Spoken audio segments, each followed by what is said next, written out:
Glória a Deus. A paz do Senhor Jesus, meus irmãos.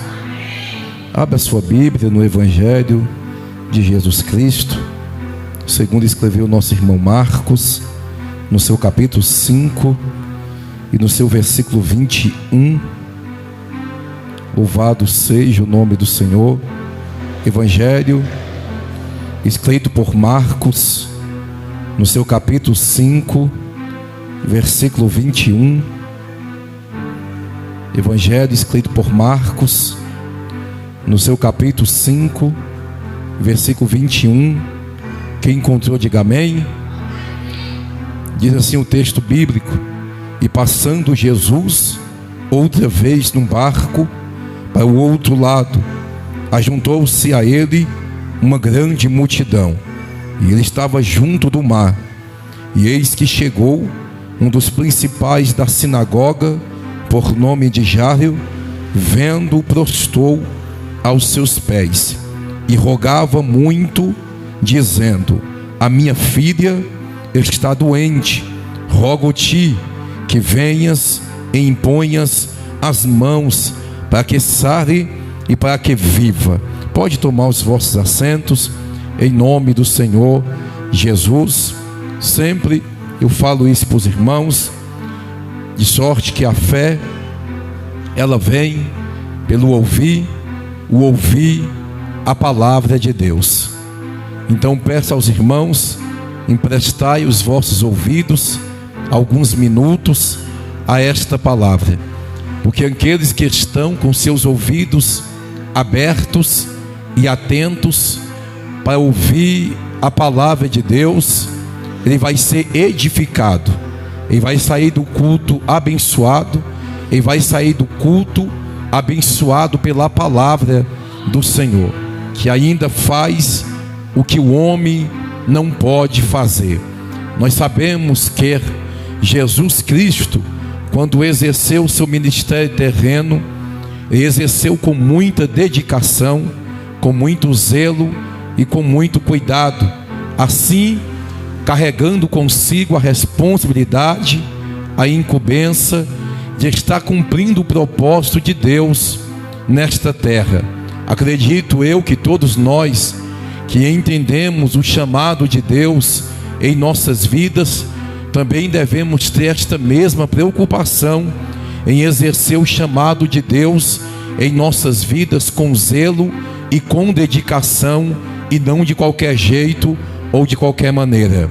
Sendo assim, vamos ser aprovados não somente pelos homens, mas principalmente vamos ser aprovados por Deus. Jesus foi aprovado, como diz o apóstolo Paulo, varão aprovado por Deus e também pelos homens. O nosso ministério, ele tem que ser aprovado por Deus em sua primazia, mas também tem que ser aprovado pelos homens. Aprovado pelos homens é carregando consigo um bom testemunho, vivendo uma vida piedosa e uma vida dedicada a Deus, em cumprimento, em prática da palavra do nosso Deus. Eu sei que muitos em nossos dias não estão preocupados com isso, mas ainda a igreja que zela pela palavra, que zela pelos bons costumes, esta igreja está ensinando e está pregoando o evangelho da cruz, o evangelho da redenção, o evangelho genuíno. Nós, a igreja do Senhor, o ministério IPV ainda carrega esta preocupação, e assim queremos levar esta palavra genuína até a volta do Senhor Jesus, pregando que Bíblia ainda é Bíblia, que pecado ainda é pecado, que céu ainda é céu, e que inferno ainda é inferno.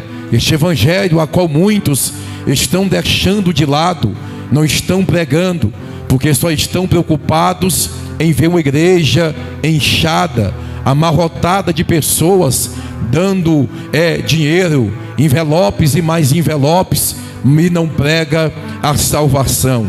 O que é primordial no evangelho, irmãos, em nossa caminhada com Cristo, o que é primordial é a gente lutar pela nossa salvação. As demais coisas são atrativos ou são recompensas que o Senhor assim nos dá pela nossa obediência. O Senhor aclementa as demais coisas em nossas vidas, mas a ordem direta de Jesus foi: buscar em primeiro lugar o reino do céu e a tua justiça, e as demais coisas vos serão acrescentadas.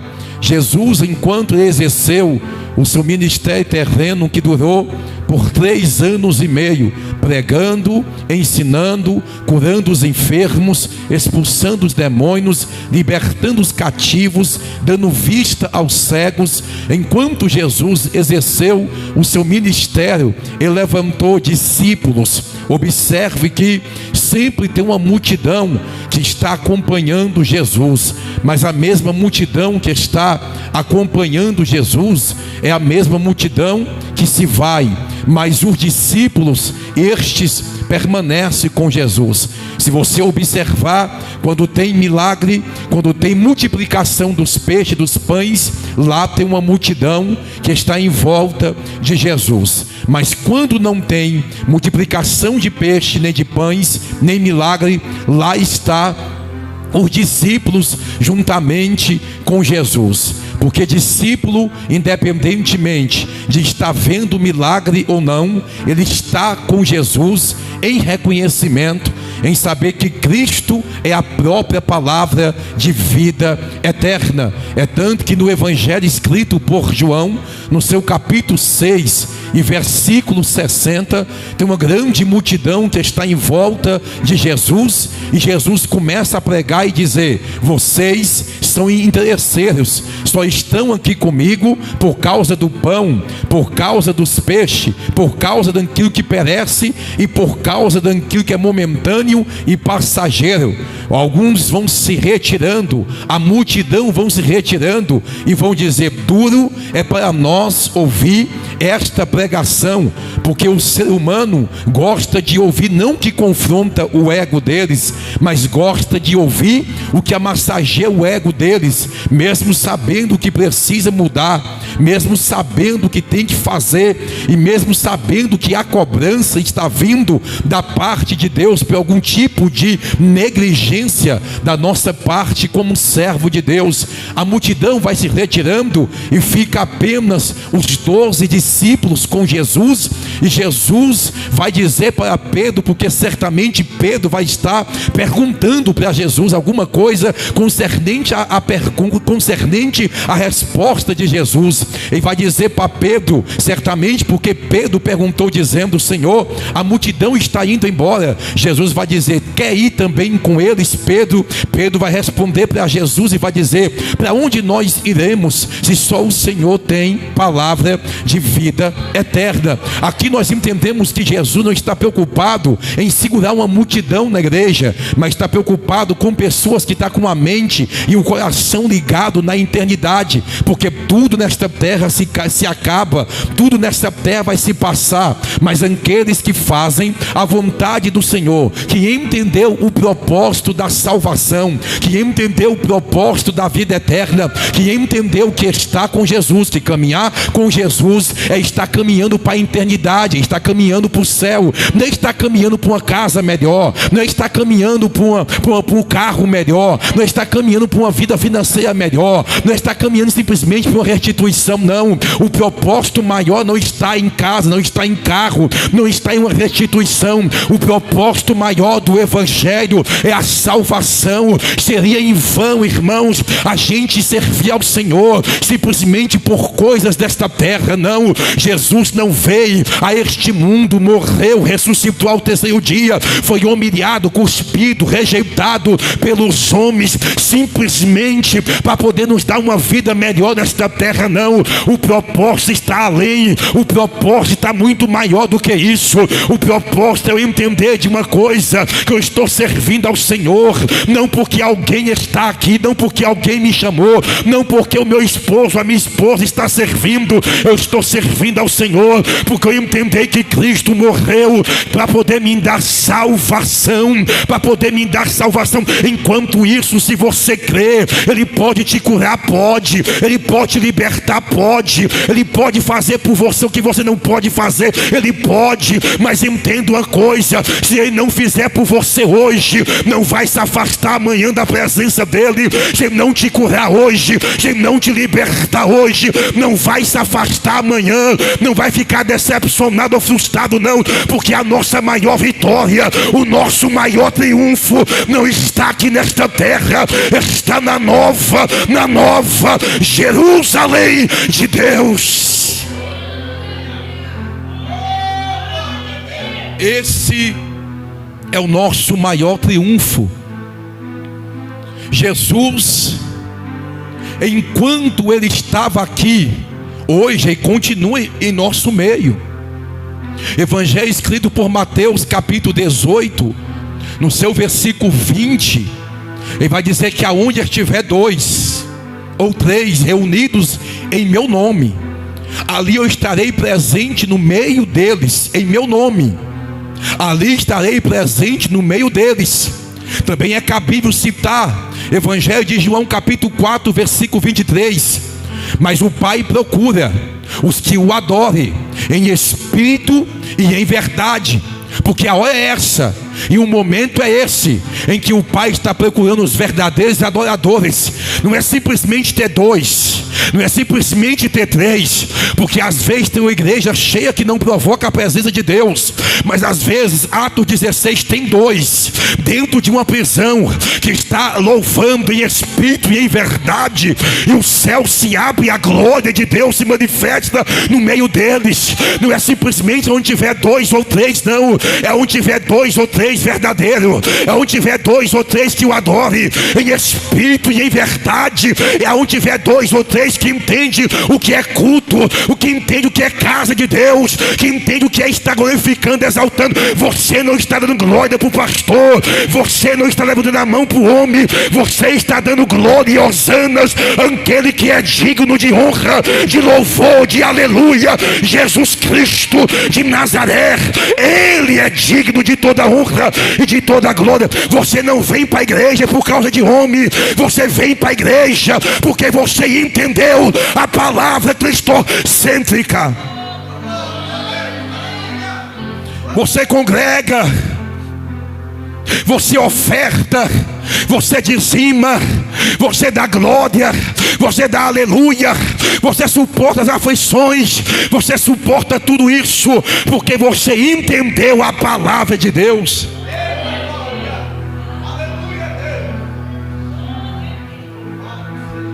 Entendeu a palavra de Deus.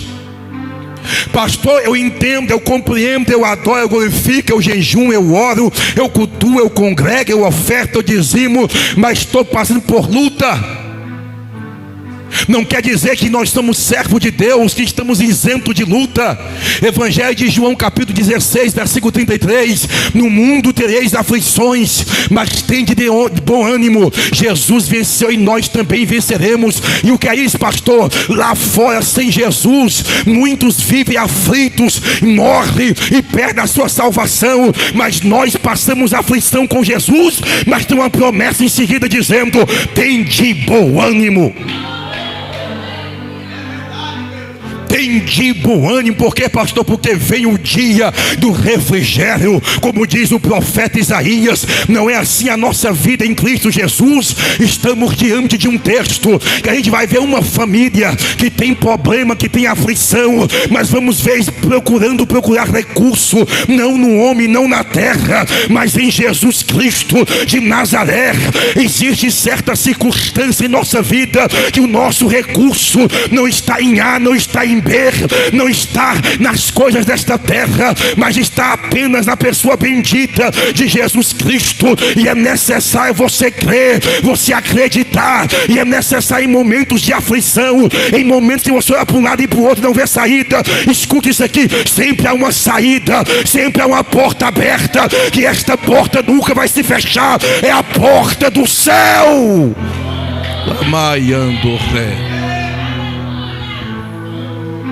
A Bíblia diz que o principal da sinagoga, por nome de Jairo, a sua filha está à beira da morte. E só um pai sabe o tanto que é difícil você ter que enfrentar, ou você passar em ver o seu filho passando pelo vale da sombra da morte. Diz o texto que a sua filha está à beira da morte, sendo ele um principal da sinagoga, sendo ele um conhecedor dos pergaminhos, sendo ele um conhecedor da palavra de Deus. Não vai ficar isento de passar por aflições. Entenda uma coisa, irmãos: por que Deus permite a prova? Por que Deus permite a luta? Para poder nos fortificar. Porque às vezes, para tu saber que Deus cura, Ele precisa permitir que você fique enfermo. Para tu saber que Deus abre porta, às vezes a porta vai se fechar. Para tu saber que Deus faz milagre, às vezes você vai necessitar de um milagre. Como que a gente vai ter experiência com Jesus se a gente não enfrentar adversidade? Por isso que às vezes o Senhor permite em nossa vida, para poder mostrar o que, pastor? Que Ele ainda faz, que ainda é Senhor, e que esta palavra é verdadeira, que esta palavra é fiel, que esta palavra é digna de toda aceitação, e que esta palavra é viva, eficiente, eficaz na vida daqueles que crê, que confia, que acredita nesta palavra. Cristo é o mesmo ontem, Cristo é o mesmo hoje, Cristo é o mesmo eternamente. Ele está aqui. Temos que crer nesta palavra. Labra súbria.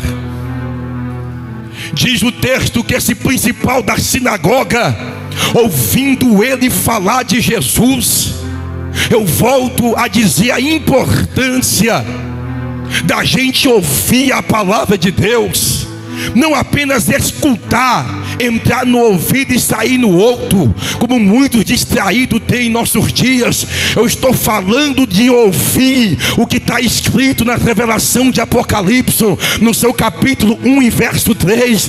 Bem-aventurado os que ouvem, o que guarda as profecias deste livro, porque o fim se aproxima. Ouvir não é só para este momento, guardar não é só para este momento, é para o tempo vidouro que há de vir. Qual, pastor? O fim dos tempos. Quem ouve a palavra e guarda a palavra sabe que o tic-tac do relógio de Deus está anunciando que a qualquer momento este mundo vai ser destruído, a última trombeta vai tocar, os salvos em Cristo vão ser levados, arrebatados, e vão encontrar com o Senhor nos ares. Entenda, você ouve hoje, vive milagre hoje, guarda para amanhã, mas há um futuro da igreja, há um futuro. Por isso ouve, por isso guarda, por isso ouve, por isso guarda a palavra de Deus, que o Espírito de Deus possa conduzir esta igreja.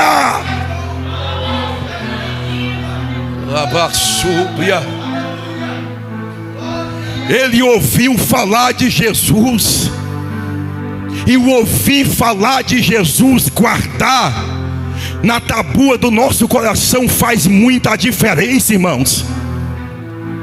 Faz diferença, porque ele ouviu falar de Jesus. Ouvindo ele falar de Jesus, ele teve um posicionamento. Porque não é só ouvir, é a gente ter um posicionamento diante do que Deus fala com a gente, mediante a sua palavra.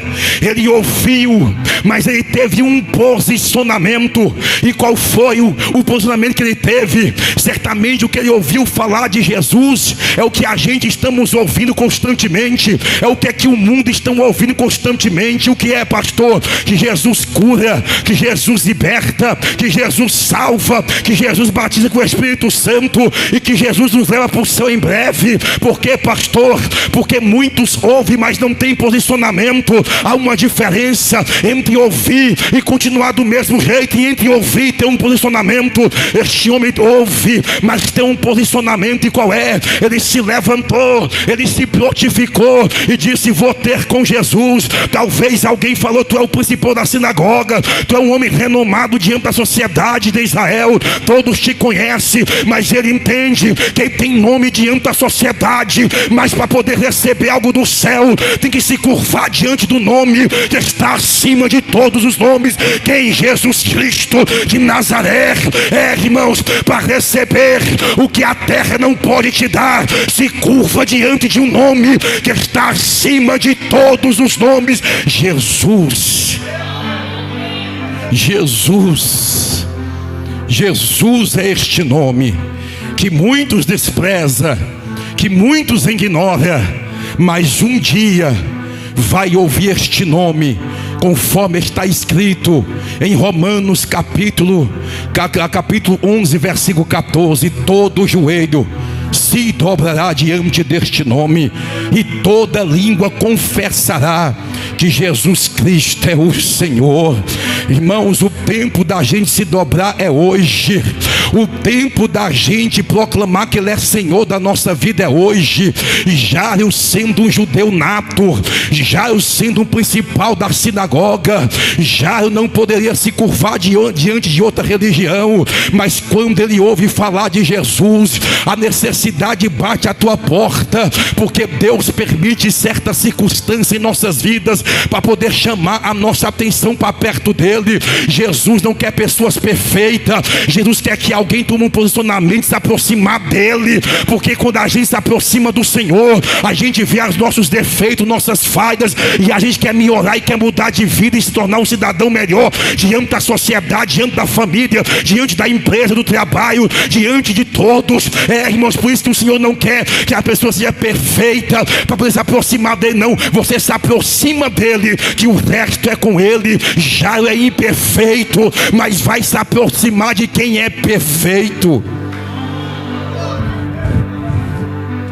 E quando ele se aproxima, tem uma multidão em volta de Jesus. A multidão está em volta de Jesus. E quando já rompe a multidão, ele se prostra. Escute isso aqui. Ele se prostra aos pés do Senhor. E quando ele se prostra aos pés do Senhor, ele vai apresentar a sua dificuldade, ele vai apresentar a sua aflição. Diz o texto que primeiramente ele faz o seguinte: primeiro ele prostra, segundo ele adora, e terceiro ele pede. Veja a sabedoria e o direcionamento que este homem entende quem é Jesus. Jesus não é Papai Noel para ficar só pedindo. Jesus não é prefeito que muitos gostam de pedir. Jesus não é deputado que muitos gostam de pedir. Jesus primeiramente tem que ter reverência quando chega até ele. É por isso que quando eu vejo alguém na casa de Deus que não tem reverência, o meu sangue sobe para a cabeça, irmãos. Eu tento segurar a minha língua, eu tento me segurar, porque é inaceitável, irmãos, alguém que diz que está cultuando ou adorando ao Senhor, não tem reverência ao Senhor. Quando já eu vejo Jesus, é isso que é transmitido para a gente. Primeiro ele se prostra, segundo ele adora, e depois ele pede. Ele se prostra reconhecendo que Deus é Senhor. Ele adora porque ele sabe que só Jesus é digno de toda adoração. Ou seja, ele dizendo para mim e para você: já que eu saí da minha casa, já que eu deixei o meu problema lá, já que eu deixei a minha filha doente, deixei a minha esposa lá aflita, e já que eu vim, eu não vou vir para poder perder tempo, eu não vou vir para poder ficar distraído com uma coisa e outra, não. Eu vou vir para receber alguma coisa da parte dele, eu vou vir para poder receber algo dele. E é o que é, pastor? Ele se prostra, depois ele adora, e depois ele pede. Irmão, se você entender a relevância que é o culto, se você entender o que Deus faz do culto, é por isso que alguém recebe e outros não recebem, alguém sente e outros não sentem, porque alguém saiu de casa, até deixou problema lá, dívidas, contas, aflições, talvez doença, mas veio. Já que veio, se prostra. Já que veio, adora. Já que veio, glorifica. Já que veio, se entrega. Já que veio, lá vai. Ribidi calabra ser, declanto rap de calabra súpria. E já que veio, deu o seu melhor. Já que veio, se entrega por corpo e alma, espírito e verdade. Já que veio, faça como Jairo. Primeiro eu vou me prostrar. Talvez alguém já chegou aqui mais cedo, se prostrou, dobrou os joelhos. Talvez sua graça de Deus, talvez sua misericórdia de Deus na sua vida, você sentou e talvez já deu muito mais glória a Deus e aleluia do que alguém que nem problema está enfrentando. Irmãos, ele vai se prostrar, ele vai adorar. E depois, pastor, no final do culto pode orar, pode pedir, porque vai entrar Mateus capítulo 7, versículo 7. Pedi, dar-se-vos e buscai, pois todo que pede recebe, quem busca acha, quem bate na porta o Senhor abrir-se. Isso é para quem crê, irmão, é para quem acredita. O que você pede hoje talvez tu não recebe imediatamente, mas um dia tu vai estar vivendo o fruto da oração que um dia você pediu diante do Senhor. Não desfaleça, só entenda o que é culto, só entenda uma coisa, o que já eu quero transmitir para mim, para você é isso. Ele saiu de casa, deixou o problema lá, mas quando ele teve ante a presença de Jesus, ele falou: já que eu estou aqui, eu vou me entregar. E a multidão, o que vão pensar, o que vão dizer, não estou nem azul para A e para B. Eu vim dar o meu melhor, eu vim dar a minha melhor pregação, dar o meu melhor louvor, eu vim para poder adorar o Senhor. E o que vão dizer? Prega demais, grita demais, fala rápido demais. Não tem problema, irmão. Para muita gente o que é loucura é poder de Deus, é graça, é unção, é poder, é graça, é unção. É isso que a igreja precisa entender. Escute, ele vai e pede. Quem se prostra, quem adora, mesmo diante da dificuldade, quando pede, os céus não resistem um coração quebrantado e contrito. O Senhor responde ele, porque fala: o Senhor pode a minha casa. A gente tem que saber orar, irmão. Tu tem que saber pedir. A oração de Jairo nos ensina a especificar: Senhor, me dá um emprego. Aí Deus dá um emprego. Chega 8, chega 10 da noite em casa. Aprenda a pedir: Senhor, me dá um emprego que não atrapalhe a minha vida espiritual, que não me atrapalhe estar nos cultos te louvando e te adorando. Porque aquilo que me afasta do Senhor não te louva, o que me afasta do Senhor não te adora. Ele vai dizer: Senhor, eu rogo a ti. Ele está especificando: peço que vá até a minha casa, coloque a mão sobre a minha filha, para que ela venha ser curada. Ele está especificando o seu problema, esboçando diante do Senhor. Às vezes nós pedimos, como diz Tiago, pediu e não recebeu porque pediu mal. Às vezes nós não sabemos pedir, e às vezes quando pedimos mal ainda. Jesus atende o pedido dele, está caminhando com Jesus, está indo até a sua casa. A caminhada de Jairo com Jesus representa a nossa jornada com Cristo aqui na terra. Que mesmo que Jesus esteja com a gente, vai ter momento que vamos achar que não está com a gente. Vai ter momento que parece que não está nos ouvindo. Vai ter momento que parece que está muito distante da gente. E é este momento que a nossa fé vai ser testada. Não por demônios, porque aqui vamos contextualizar o texto e vamos ver que a fé de Jairo vai ser testada. E não é por demônios que vai ser testada a sua fé. É pelo que, pastor? Pelo tempo da espera. Porque ele está com Jesus e ele vai ter de esperar chegar a sua vez. E enquanto não chega a sua vez, ele está sendo testado pelo tempo da espera. E qual é o tempo da espera? Ele está caminhando com Jesus.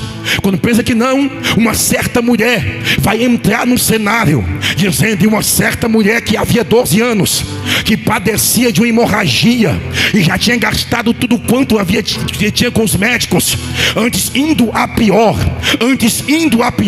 Então uma história está ligada à outra. E qual, pastor? Ela também ouviu falar de Jesus. E ela também teve uma atitude. Qual? Poderia ficar dentro de casa morrendo com depressão, dentro de casa morrendo, jorrando sangue, ou poderia tomar uma atitude e ter com Jesus. E ela tomou uma atitude. E olha lá que a fé desta mulher é para ser transmitido para mim e para você. Por quê, pastor? Porque o culto dela não começou quando chegou na igreja. O culto dela não chegou quando ela chegou até a Jesus. Observe que ao contexto vai dizer no verso 25: se eu somente tocar no Senhor, eu serei curado. Escute, se eu somente tocar no Senhor, eu serei curado. Ou seja, na casa dela, ou no portão da casa dela, ela colocou em seu coração e disse: se eu somente tocar, quando eu chegar lá, aonde Jesus está, aonde estão cultuando Jesus, e eu somente tocar nas suas vestes, eu serei curada. E o que é isso, pastor? Determinação. O que é isso, pastor? É a gente ativar a nossa fé. Na casa dela, ela está dizendo: quando eu for lá, aonde Jesus está sendo cultuado, eu vou tocar e vou ser curada. O culto não começou quando chegou na igreja. O culto começou em casa, que é alguém que está se arrumando e está dizendo: eu vou lá no culto, independentemente de a igreja cheia ou vazia, eu vou tocar em Jesus, eu vou adorar o Senhor. Ela foi, atravessou a multidão, diz o texto, ela tocou nas vestes de Jesus, tocou nas vestes de Jesus, tocou na ponta do seu vestido. Irmãos, nós sabemos que Jesus é o sumo sacerdote, e todo sumo sacerdote nas suas vestes tinha um cordão azul em sua volta. Ou seja, o sumo sacerdote que trazia a palavra e perdoava os pecados das pessoas, esse carregava um cordão azul na volta do seu vestido, diferenciando ele dos outros. Quando ela olhou para Jesus, ela já viu ele como sumo sacerdote, alguém que poderia perdoar os pecados dela e poderia curar ela da lepra que ela estava, da hemorragia. Quando ela tocou em Jesus, ela dizendo: eu não estou tocando em Jesus simplesmente, eu estou tocando na palavra, porque quem toca na palavra, irmãos, é curado na mesma hora. Quem toca na palavra é liberto na mesma hora. Quer ser curado? Toque em Jesus. Quer ser liberto? Toque em Jesus. Quer ser restituído? Toque em Jesus. Quer ser abençoado? Toca na palavra. Quer ser restituído?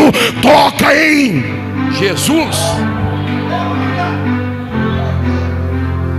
Quando ela toca em Jesus, escute isso aqui, o Senhor vai dizer: alguém me tocou. Parou tudo. Já eu tenho que esperar, porque está caminhando com Jesus. É assim nossa caminhada. Você vai ver outros que chegam depois de você sendo curado, testemunhando, porque vai da nossa disposição, da nossa fé. Alguém chegou ontem e já está tocando em Jesus hoje, mas tem alguém que já está caminhando com Jesus há muito tempo e não tocou nele ainda. Essa é a diferença, porque a multidão está caminhando com Jesus há muito tempo, e a mulher chega depois, toca em Jesus e vai dizer: alguém me tocou. O Pedro vai dizer: mas Senhor, a multidão te aperta. Já falei isso aqui, volto a dizer, a multidão aperta, mas a mulher toca em Jesus. Porque, pastor, diferente de apertar é tocar.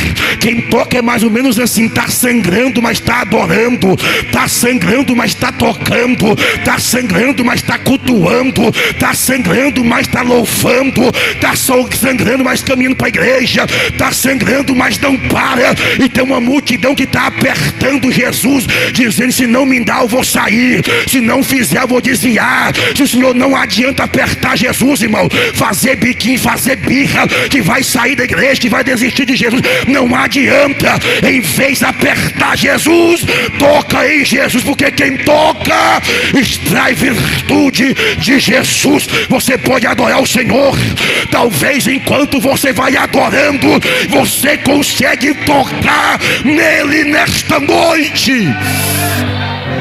Labra súbia. Eu sinto a presença de Jesus, irmãos. Se eu fosse você, não perdia a oportunidade de tocar em Jesus nesta noite. Olha só o que diz o texto. Jesus diz: mas de mim saiu virtude. Porque quando a gente toca em Jesus, irmão, a nossa vida muda. Quando a gente toca em Jesus, a nossa vida é transformada. Multidão só aperta, está assim de multidão, só apertando por milagre, por isso e por aquilo. Mas disciplina, ouvir, tocar, aprender, ser repreendido quando erra, não é todos, é para discípulos. Diz o texto que a mulher toda trêmula, ela vai dizer: Senhor, eu te toquei. Verso 25, uma certa mulher. Verso 27, depois que a tocou, no verso 27 por diante, ele vai dizer: filha, a tua fé te salvou. Porque salvação não é para bastardo, salvação é para filho e para filha. A palavra tocar fala de relacionamento. Eu estou em intimidade com a minha esposa, eu toco nela. Eu estou em intimidade com a minha mãe, eu toco nela. Eu só toco em alguém, só abraço alguém que eu tenho intimidade e relacionamento cotidiano. É o Senhor dizendo: chegou como uma qualquer, chegou como uma certa mulher sangrando, cheia de problema, mas depois que tocou em mim, não é mais qualquer uma, não é mais qualquer um. Para a sociedade a traficante era, para a sociedade vivia embalada era, mas não é mais. Era da macumba, mas não é mais da macumba. Agora é lavada pelo sangue do Cordeiro. E tem que respeitar. Por quê, pastor? Porque Jesus diz: filha, a tua fé te salvou. É o Senhor dizendo: não é mais qualquer uma. Eu te abraço, eu te amparo, porque você é filha. Filha tem intimidade com o Pai. É o Senhor dizendo: eu não vim para poder chamar bastardo, eu vim para ter filho e filha que tem intimidade. Então toca com oração, com adoração, com jejum, com a palavra. Toque para ter relacionamento com Jesus.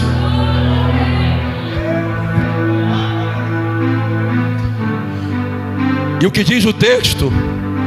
O seu semblante já não é mais o mesmo. Diz o texto: foi estancado, na mesma hora parou de jorrar. Na mesma hora parou de jorrar. Foi estancado.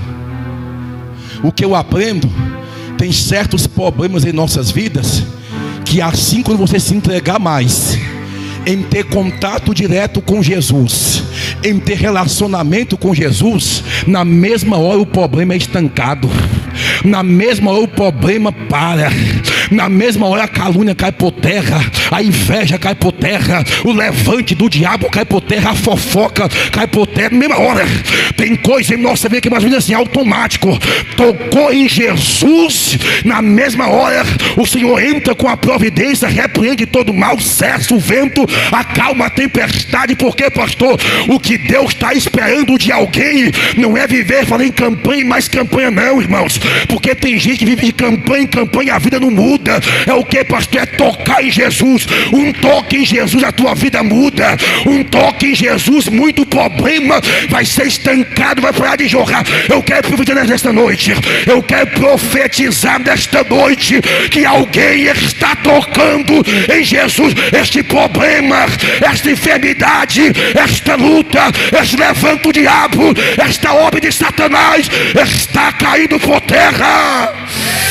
Calabra sube de calabra nai, ribiando rebe de calabra subia, de calabra stenibe de calabra nai. Toque nele nesta noite, que esta luta que o diabo tem levantado vai estancar.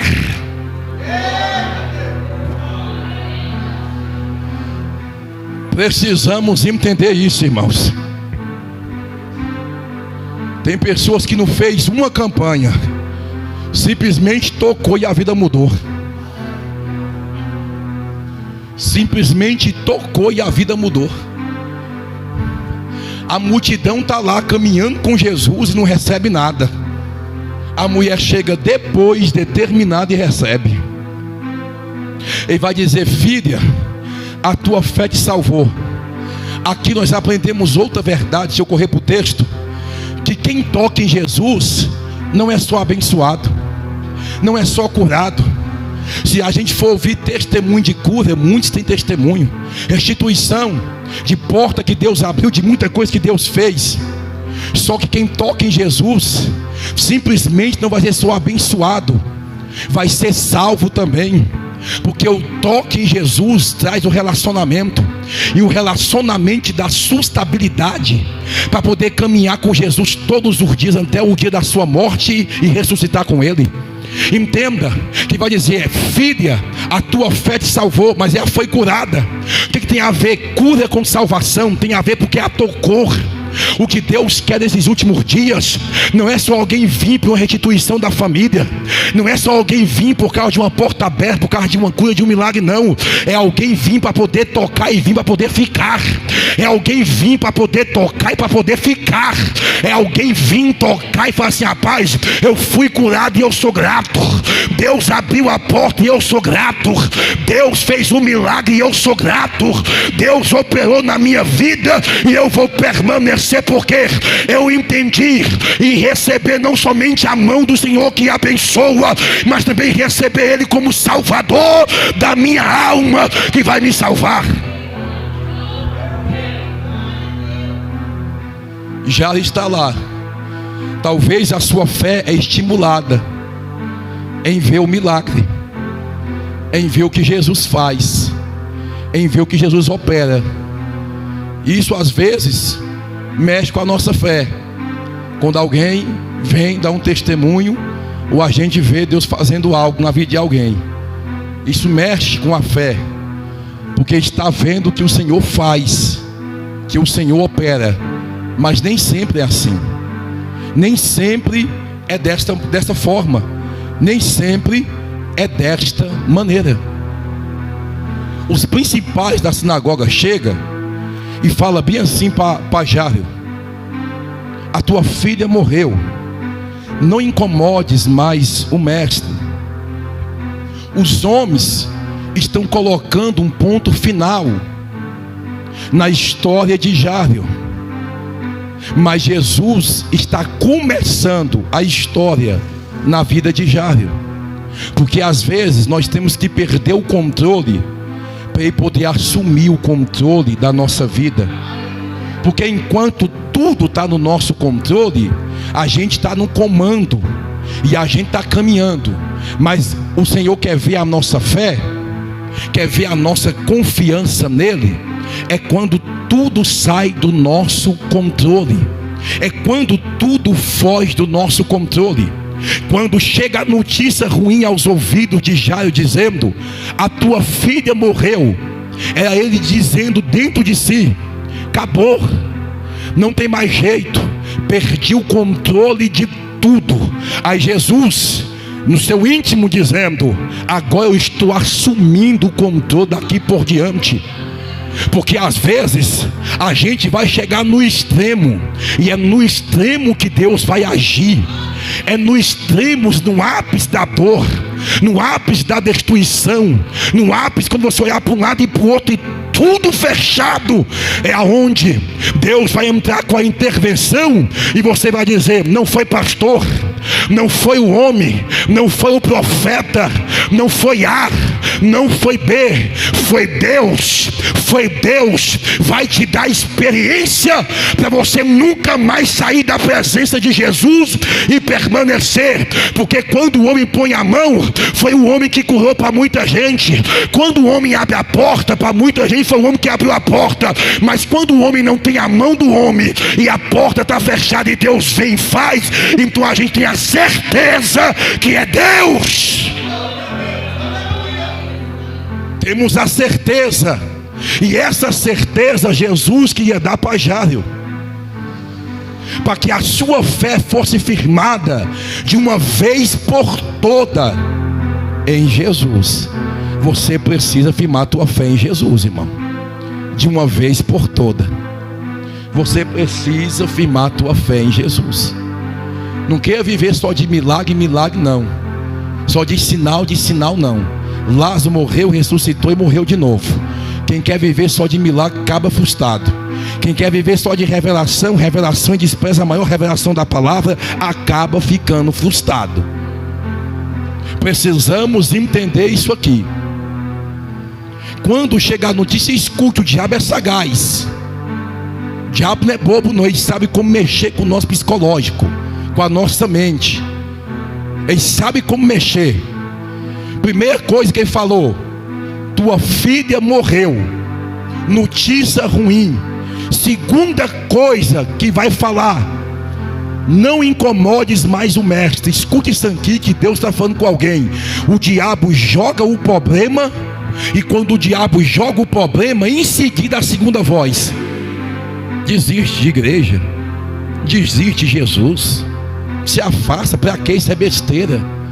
O diabo começa a trabalhar na mente, porque primeiro jogou o problema, primeiro jogou a dificuldade, primeiro jogou a dor, primeiro jogou a perda, primeiro jogou as frustrações, primeiro jogou as decepções. Aí depois que jogou a decepção, frustração, perda, tudo isso, aí vem a segunda estratégia do diabo: qual? Desista, abandona tudo, deixa tudo de lado, deixa Jesus aí, porque aparentemente está ficando só pior, está piorando. Saiu de casa, a filha estava doente, está caminhando com Jesus, a filha morre. Aparentemente parece que está dando tudo errado, mas às vezes o que está dando errado hoje é o certo amanhã, que Deus vai agir. Perda às vezes faz parte de uma grande restituição.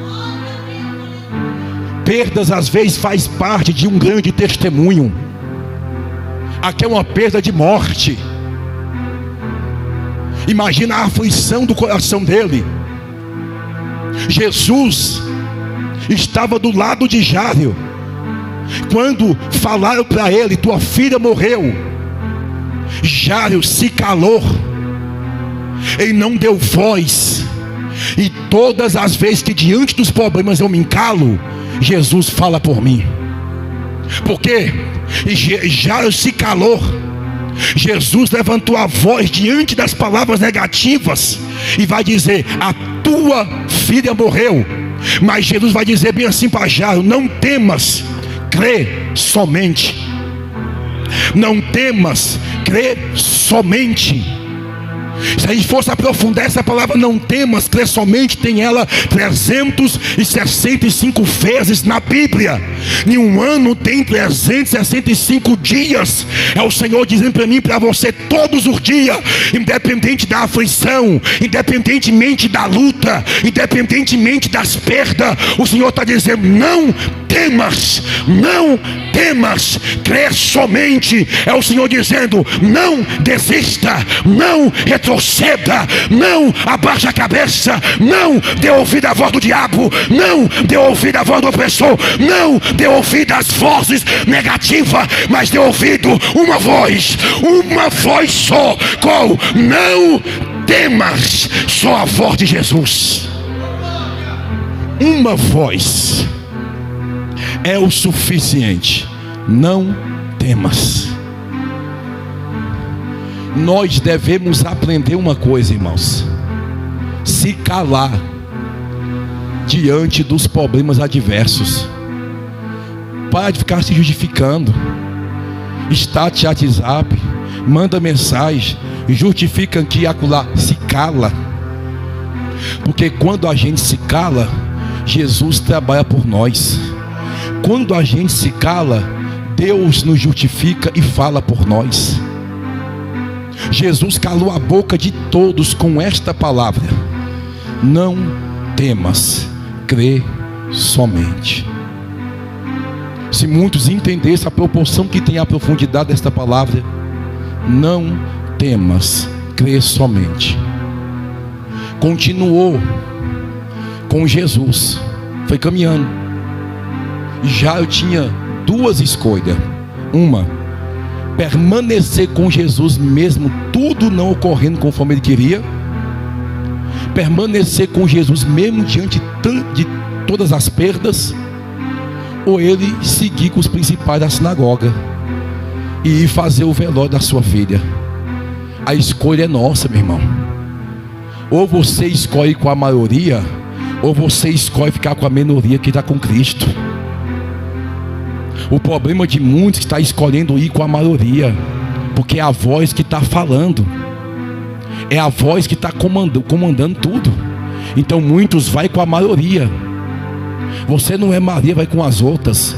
Você é Maria, vai com Jesus, porque com Jesus vai ter testemunho de milagre. Aí escute, quando chegou na casa de Jairo, tem um alvoroço. Já tinha contratado as carpinteiras da época para poder chorar no velório. Aparentemente chegando, o cenário é de morte, o cenário é de destruição. Mas aonde Jesus chega, o cenário é transformado. Aonde Jesus chega e chega para poder ficar, o cenário é transformado. Tu acha mesmo que vai atravessar um vale inteiro com Jesus e vai chegar no final derrota e fracasso? O diabo vai ser derrotado, o diabo vai ser envergonhado e todos que deu legalidade a ele. Mas quem permaneceu com Jesus pode ter certeza que vai ter vitória no final da caminhada, vai ter honra no final da caminhada. Quando Jesus chega com Jairo lá, alguém fala bem assim: adiantou o quê? Não resolveu nada. A situação é a mesma, é pior. Saiu daqui, está doente, agora está morta. Mas quando Jesus entra dentro da casa, escute, quando Jesus entra dentro da casa, Jesus fala: a menina não está morta, a menina dorme. Porque o que é morte aos olhos de muito, para Jesus é só uma fase ruim que está passando. O que é morte para muita gente é só um momento de dormência. Logo, logo as coisas vão voltar para o seu devido lugar. Logo, logo as coisas vão se ajeitar. Mas escute, permaneça com Jesus, fique com Jesus e leva Jesus para dentro da tua casa. E fala: Jesus pode ficar aqui dentro, pode governar minha vida, pode ir à frente, com perdão ou não, com o Senhor é melhor. Escute, aí quem está dentro da casa, diz o texto que vão sorrir de Jesus, que vão rir de Jesus. Em muitas circunstâncias que a gente vai passar, muitos vai nos abraçar, mas muitos vai sorrir da gente. Porque não fique pensando que todo mundo que caminha contigo quer ver o teu sucesso, que não é todos não. Tem alguns que caminham contigo, vai na tua casa, toma cafezinho contigo, mas não quer ver a tua vitória. Porque aqui revela isso. Porque quando Jesus entra com a solução, alguém vai rir, vai dizer: está louco? A menina está morta. Aí Jesus fala assim: saia todo mundo, fique senão o pai, a mãe da menina, Tiago, Pedro e João. Às vezes, para poder acontecer um grande milagre, muita gente vai ter de sair da tua lista. Muitos contatos vai ter de ser apagado. Muitas amizades vai ter de sair para você poder viver um grande milagre. Tem pessoas que não vivem algo grande porque não quer desprender do que Deus quer que saia. Aí entende? O Senhor vai dizer: saia, fique apenas essas 5 pessoas, 6 com Jesus. A multidão saiu para fora, ficou apenas o pai, a mãe da menina, Jesus e os seus 3 discípulos mais íntimos. Não é nem todos os discípulos, porque nem tudo, nem todos estão preparados para poder ver ou testemunhar. Tem coisa que é para poucas pessoas. E se a gente não tiver a maturidade disso, irmãos, a gente quer chamar todo mundo para poder compartilhar de tudo da nossa vida. E não é todo mundo que pode não, porque senão vai atrapalhar a bênção. O milagre atrapalha. Por isso que vai sair toda a multidão. Então Jesus dá a voz de comando dizendo: Talita cumi, que é traduzido em uma palavra firme, em quer dizer um aperto de mão. Jesus dizendo Talita cumi, que é traduzido: menina, te digo, levanta. Imediatamente a menina levanta. levantou, porque às vezes nós precisamos de um aperto de mão forte, e que alguém possa levanta, porque está prostrado, está caído, está cabisbaixo, está morto espiritualmente, está caído, e somente com uma palavra do céu, com um aperto de mão forte, dizendo: levanta, irmão, se desperta, ó tu que dorme. Tanta gente dormindo espiritualmente, mas em nome de Jesus, Talita Cumi, levanta, se desperta. É tempo da igreja estar de pé. Jesus não chamou ninguém para poder estar prostrado, para poder estar dormindo. Olha para o cenário atual da igreja, irmãos. Estamos em um culto de libertação. Muitos irmãos estão pregando fora hoje, estão fazendo a obra. Outros estão no hospital doente, outros estão trabalhando, mas tem outros que estão em casa sem fazer nada, e simplesmente não quis vir porque não quis. É o que está acontecendo na vida de muita gente. Estão morrendo espiritualmente, irmão. Não estão tendo força para poder guerrear.